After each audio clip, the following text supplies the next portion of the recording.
কাছে তোলা সে বছরের সকল রহস্য যাই বল, সকলে মিলে সে বছর রামলীলা হলো শোনা। 2018 তার নতুন কর্মকাণ্ড কত। টাওয়ার 15 সামনে হলো মণ্ডপ সজ্জা, টাওয়ার 15 সামনে হলো মণ্ডপ সজ্জা আর আগমনী নৃত্য, সে কি বলবার মতো? আরে সেই প্রথম প্রতিজি করলো 12 প্যান্ডেল, 2019 সালটা মনে আছে তো? পঞ্চমীর সেই ঝঞ্ঝা তোলপাড় বুক দিয়ে আগড়েছিল প্রতিজির সদস্য জগৎ।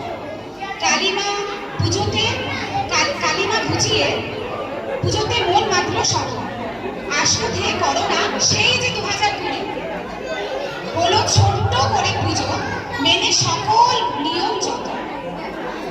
মাতৃপুরের মোবাইল সেই হলো উৎস, তাতেই প্রচার হলো সাংস্কৃতিক অনুষ্ঠান যত।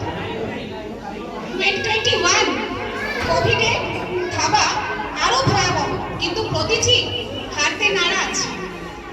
হলো আয়োজক সম্মেলনী কক্ষ জুড়ে মা আসলো রাকেশ সাজে, অনেক আনন্দ ফিরলো আবার নতুন গতি জীবনে 2022।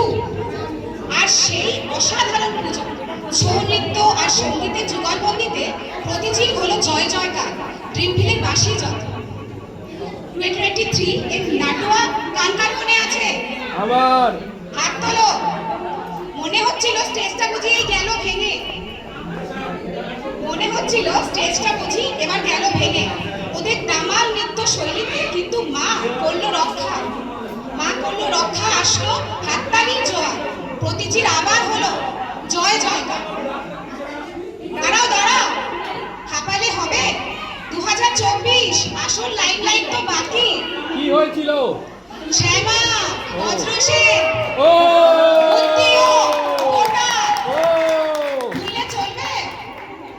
আর এই নাম প্রতিজিকে ভালোবেসে এর সরি 1 সেকেন্ড ইন্টারাপশন, বজ্রসে নৃত্য আর সকল সখীদের সেই নৃত্য শৈলী আর তাদের 60 দিনের সেই পরিশ্রম, সেগুলো ভুললে চলবে? তো এরই নাম প্রতিজি, যেখানে আমরা বারে বারে একত্রিত হই, সব কিছু ভুলে আনন্দে যোগদান করি। তো চলো আজকে আমরা সবাই মিলে আবার বলি, প্রতিজি হোক জয় জয় জয়।